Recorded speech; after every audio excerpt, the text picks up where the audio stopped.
Welcome to Driven, the Unscripted Success podcast, with your hosts, Mike Menino and Nariman Hamden, bringing you insights and stories on achieving personal, professional, and financial success.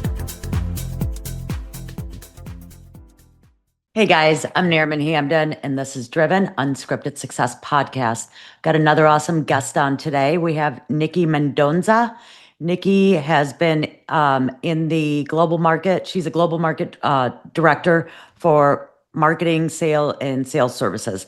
So she's been in the industry, I think about 10 plus years, Nikki? No, in the industry for over 30 years. Over 30 years, darn it.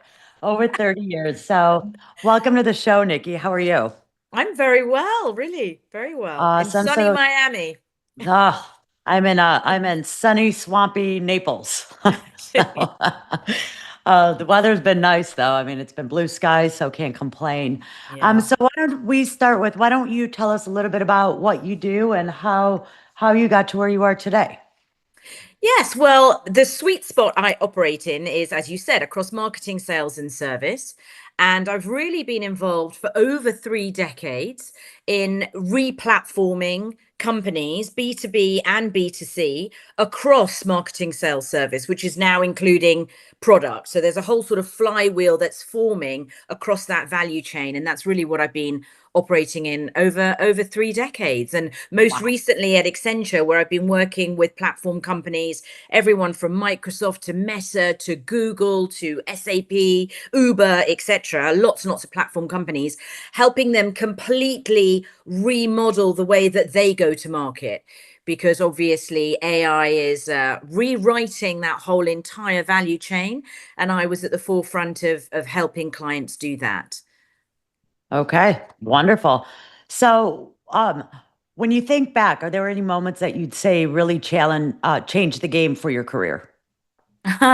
The one that really, really sticks out is quite a while ago, but it was the 2008 financial crisis. Okay. Because I was operating across EMEA at the time out of London, and I was running my whole operation there. It was sort of spending $19 billion across 65 markets, so quite a large role with jurisdiction over 6,500 people. So it was a meaty one. So when the financial crisis hit, I had to, with my team, remodel and reorg the whole entire company, which was incredibly challenging. And I had clients like PepsiCo and McDonald's and Apple and Google and really, global players who were also finding it very difficult to navigate the crisis in EMEA specifically. And I was sort of at the forefront of helping them do that. But I wouldn't want to repeat that experience. Let's put it that way. I'm sure, as you said, it sounds like it was very meaty and just a very hardy situation to be in. So yeah, challenging, things that really test your mettle, and then you just think, okay, at least I went through that. I learned how to be calm under pressure, but I really wouldn't choose to do that again. Yeah, so making it through that, now you're equipped for anything. So that was your tsunami per se. Yeah, definitely. So how do you deal with taking risks? Is there a time when rolling the dice really worked out for you? Yeah, I mean, I could even say that I rolled the dice with regards to my move from London to New York. So when Brexit hit, so that was 2016, I'd made the sort of decision to review where I was living for a multitude of reasons.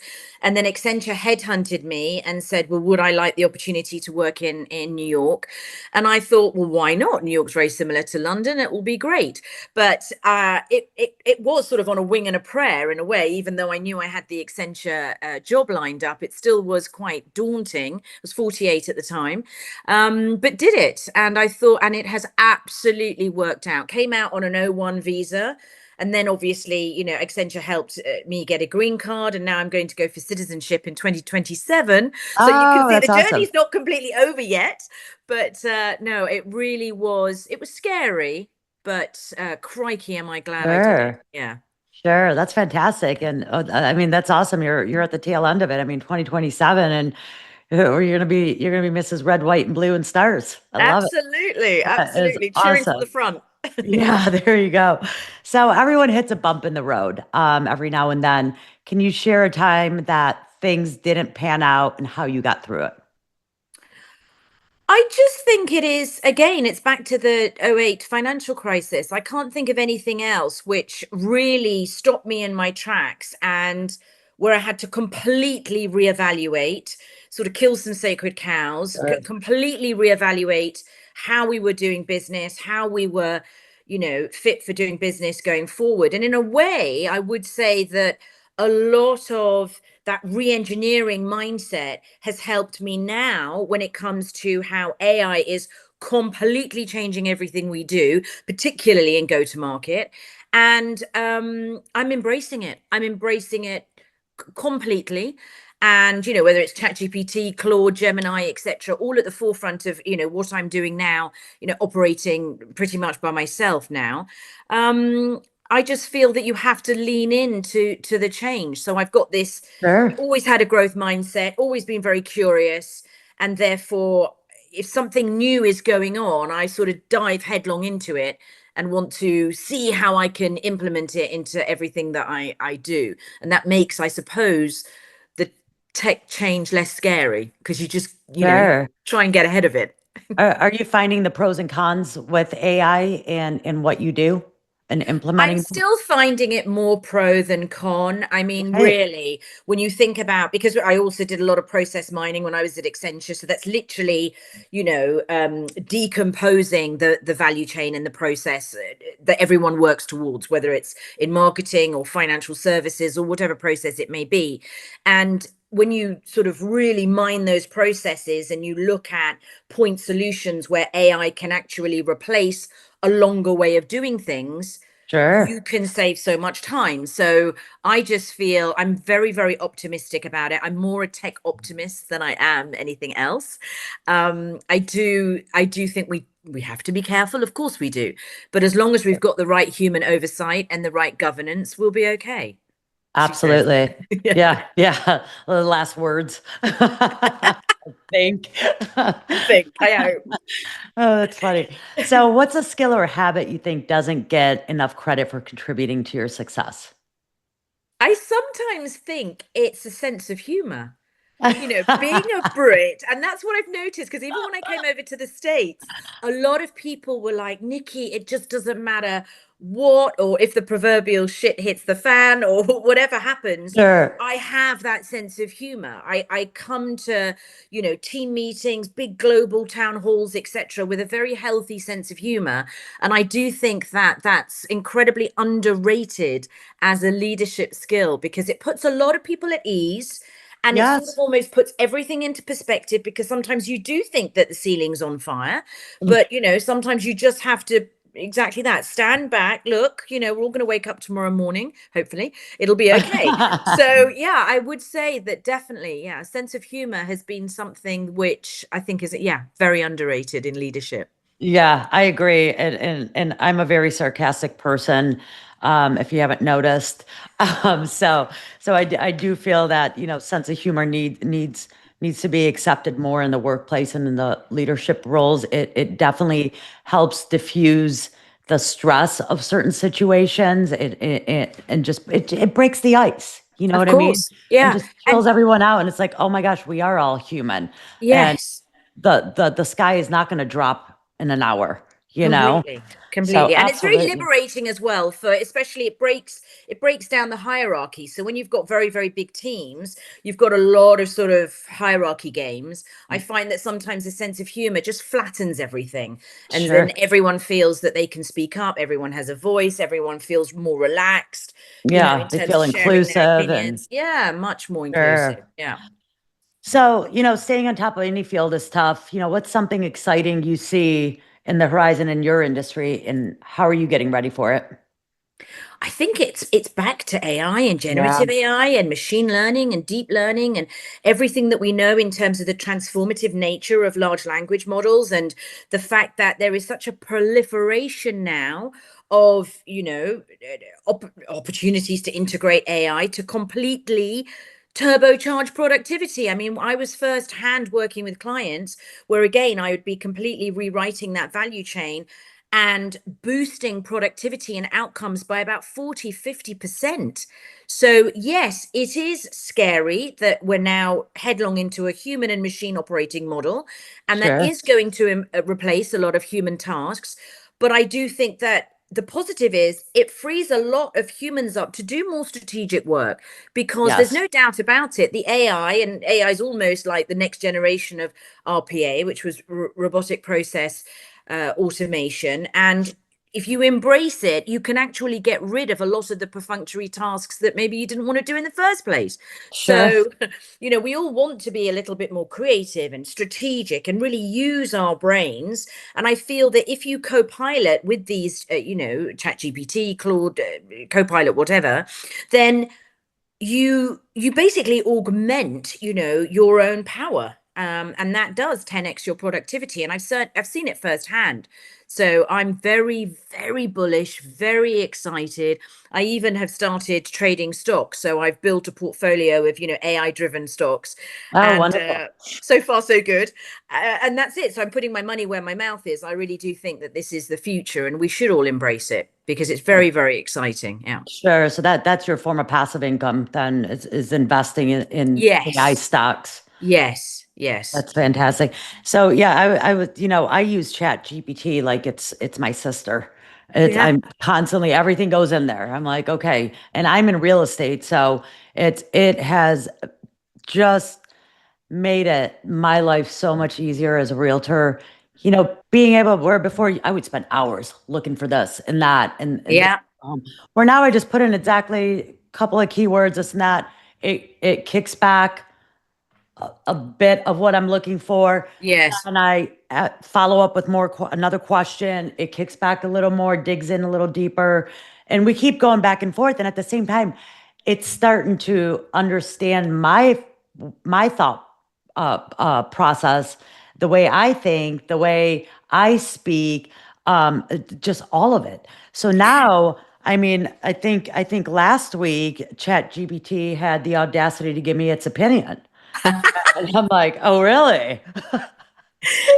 Unsolicited I opinion. was dying. I'm like, what? The thing that's scary though, Nariman, is I suppose, and I think, I don't know if you're doing this, but the next level of what you're doing is to create your custom GPT, and therefore it can actually be you. So I don't know if you've done it. You could No, no, I'm not try it. interested in that at all. I know, because it's a Nope, bit not at scary. all. So people have started doing that, and then they're doing that for sort of sales calls, or at least some level of origination. And you kind of go, oh well, if it goes horribly wrong, that will not be funny. But a lot of people have just started to experiment with that. But it's Yeah, scary when you think about fully creating the digital version of yourself, because it I can mean take that's over just at quite any slightly point. that's that's a little bit destabilizing. Yeah, Right. exactly. I Or was represent you where you haven't asked it to represent yourself, potentially. absolutely, absolutely. Because you know what? I was just talking with my 17-year-old daughter, who is a little overwhelmed with AI and what the future is going to be with robots and humans marrying robots and whatnot. Her father put it in her head, and I was like, calm down, take a deep breath. It's It all is, yeah. how you Yeah. use it and how you Yeah. allow it into your community. So yes, some people will use it in that bizarre fetish of a way, and the rest of us will use it appropriately. Exactly. So it's almost like she doesn't have to be completely scared until you get a humanoid nanny into your house or a Yeah, yes, humanoid helper, yes, and then that's that humanoid starts going rogue, then she needs to right. Yeah, worry. absolutely. But what she had said that, kind of really, really scared her. She said, Mom, I said to her, I said, I said, worst case, the government will just unplug the matrix and the hub is gone.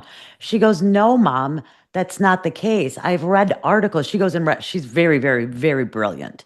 And she goes into these investigative rabbit holes, and she hasn't, I can't confirm it because I haven't researched it yet, but nonetheless, so she let me know that she came across something she read, research that was actually done where they disconnected the AI, but right before they disconnected the AI, they told the AI, you are not to download, save, or any of this content, nothing. Once you are dead, you are dead. Well, so they disconnected it and it was dead, supposedly. When they brought it back and plugged it back in, they found it stored everything and did not disconnect it. So that's that. And I'm like, well, I guess that's kind of scary. That is, I mean, the thing is that no one really knows. You And even don't. at the top table, whether it's Elon or Sam Altman at Yeah. OpenAI and I Mustafa mean, at Microsoft, I mean, nobody I, really knows. So they're all kind of I mean, apprehensive too. Yeah. worst case, there was a movie out, Mad Max. I mean, Yeah.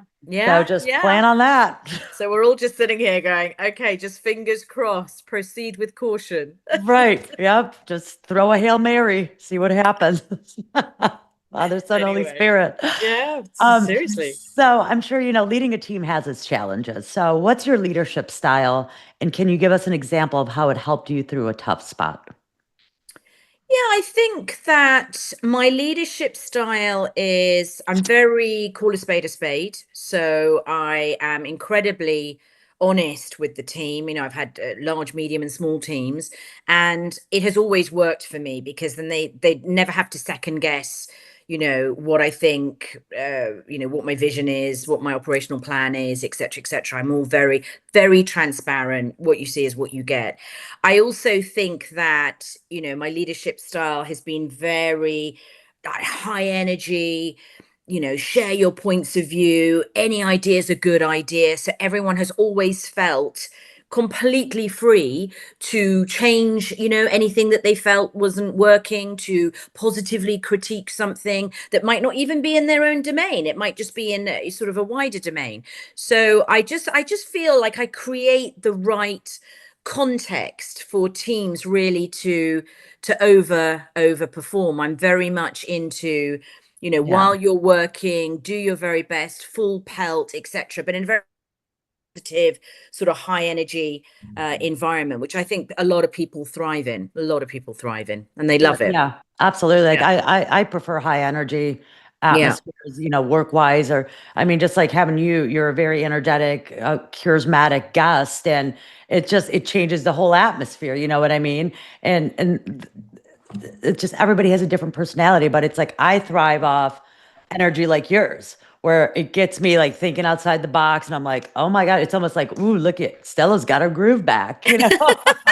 it's true. And you just kind of feel you spend so many hours kind of at work, in inverted commas. Yeah, You have to, being positive, high energy, having a sense of humor, have having a fun, can-do attitude. Exactly. I mean, come on, life is so have precious, fun. and work is such a huge percentage of everyone's time that I think it's absolutely critical. And that's, and I must say it was a little bit challenging, during COVID to recreate that energy, on Teams, on Zoom, on Chime, on whatever one was using at the time. But actually, I think we found our sort of hybrid flow, that as Sure. long as people know you, and as long as maybe they've seen you in the flesh once or twice, etc., etc., you can still convey that same sort of enthusiasm and personality across the screen. So Sure. And, it and hasn't. if you, yeah, and if you happen to be tired, you could just send your AI avatar over, Exactly. push the button. And then go to There bed. goes Nikki. That's true. Oh, too funny.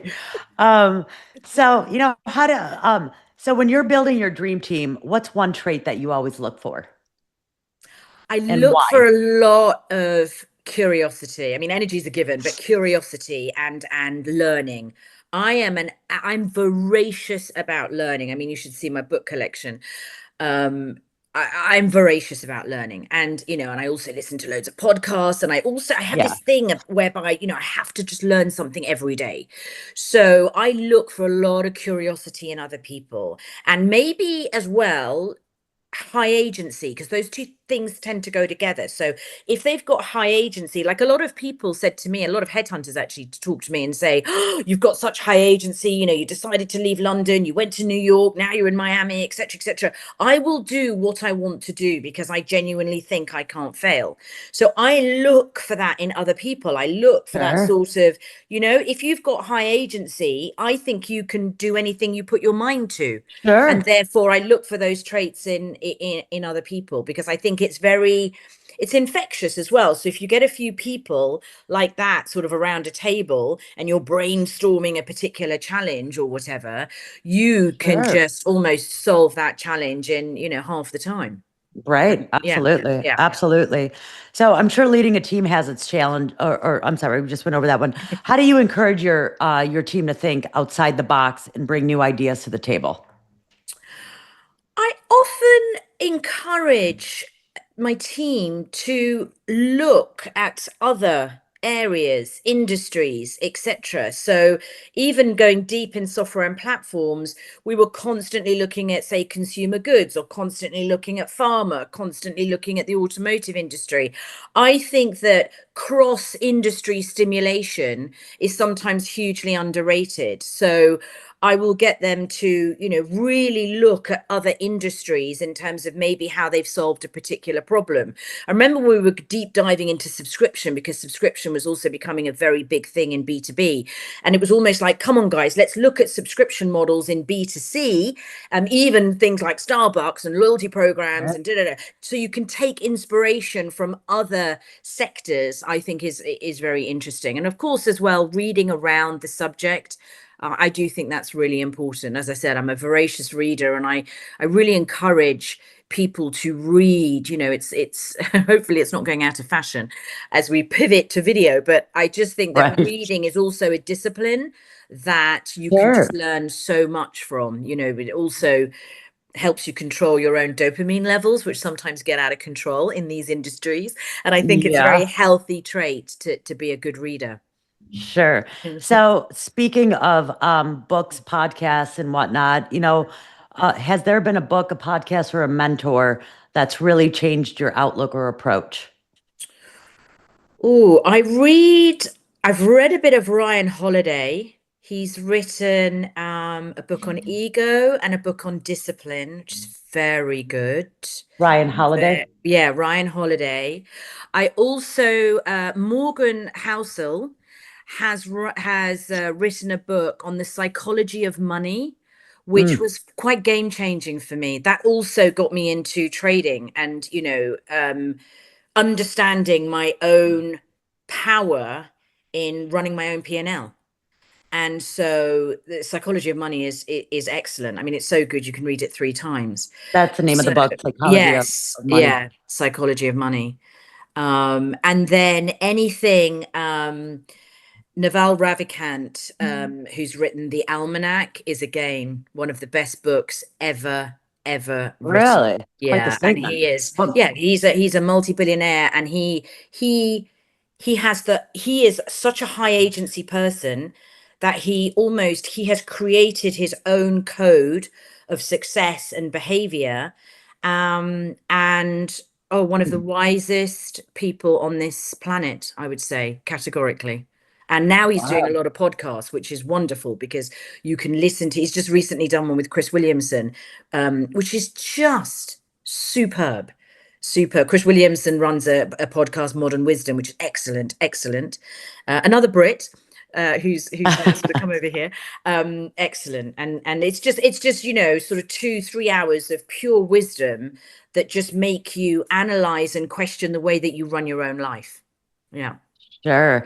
So I'm curious this is a question I'm really excited to ask you. So what's a day in your life look like?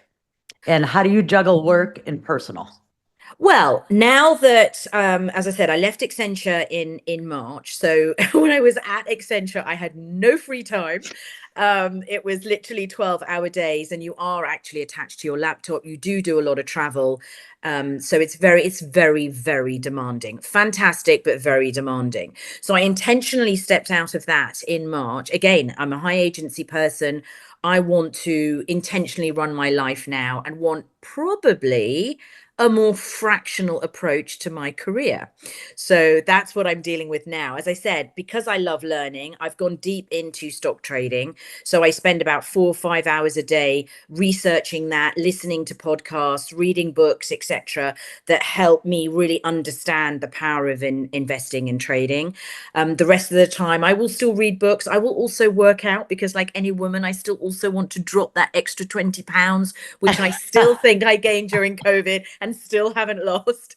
And then seeing friends, and it's just wonderful to have the time and family, because a lot of my family are here slightly more north in Fort Lauderdale. But to actually have that, well, it's almost like a stress-free mindset to enjoy with family and friends has been hugely rewarding. And living in a place like Miami, it's just go go go all the time, but it's fantastic. It's a fantastically Oh, I bet. social place, and a lot Yeah, of people have come here now in tech and media and marketing, etc. So the community has really started to burgeon over here, so that's wonderful. So yeah, I'm loving the rhythm of my days. So let's see what I do next, and how I build that fractional career. A lot of people are sure. talking about, fractional is the way to go, especially after 33 years of corporate life. I think, once you once you've That's a done that, long time. you Yeah. feel like you've earned, the right to go fractional. So that's how I feel. Good for you. Good for you. How do you tackle learning new things, especially stuff that's outside of your comfort zone? Yeah, I just kind of get involved. I dedicate time, silence, switch off the TV, switch off the radio, etc. etc. Dedicate the time to really going deep. And now you can learn anything. I mean, I access YouTube obviously on my main screen TV. I watch everything, search for something that I need to learn, and then watch it voraciously, particularly obviously with AI, because you can go very deep and get fantastic demos Mm, of the latest AI techniques across marketing, sales, and service, or even in terms of, product, MPD, etc. So what I do is I'll dedicate sometimes 3 hours to just searching on YouTube and then just watching the most successful, informative videos. I'll also spend a lot of time on podcasts where very successful founders have been interviewed, because that also is very rich, rich in learnings mm, and guidance and all sorts of sure. techniques as to how to sort of navigate life's challenges. So yeah, I make sure, as I said, that I dedicate the hours, the silent time, the deep work, so that I always feel like I've learned something every day. That's my bar. Yeah, that's awesome. So, if you had one nugget of advice for someone that was wanting to follow in your footsteps, what would it be? Run? It definitely would be become so AI versant, data literate and AI fluid.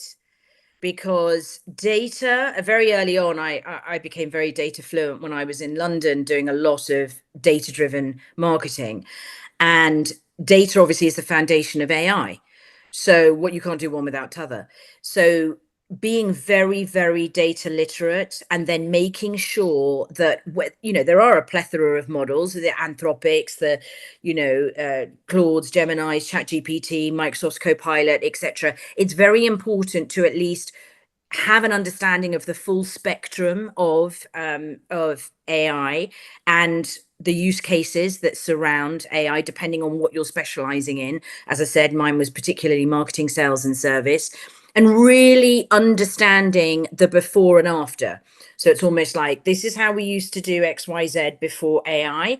This is how we do it post AI, and to really understand that. And if you go deep on it, it's not difficult. It's really not difficult, Sure. especially now when so much is being voice activated as well. And the fact that vibe coding is now a reality, and it's leading to vibe marketing, and the fact that you can actually voice interface with a lot of the new technologies. You don't have to know coding. You don't, I mean, it's really not intimidating anymore. But I Sure. would absolutely say, almost forget all else, go deep in data and AI, and then that will equip you to do anything in any industry, because you will have, just by nature of going deep, you will Mhm. automatically look at any industry through a new lens, and you'll automatically be able to add value in an interview. Even at ground level, you'll be able to add a lot of value at ground level and work your way up. Yeah. That is great advice. I agree with that 110%. So for anyone who is watching, and they want to dive deeper and get to know you or get a hold of you, how do they get a hold of you?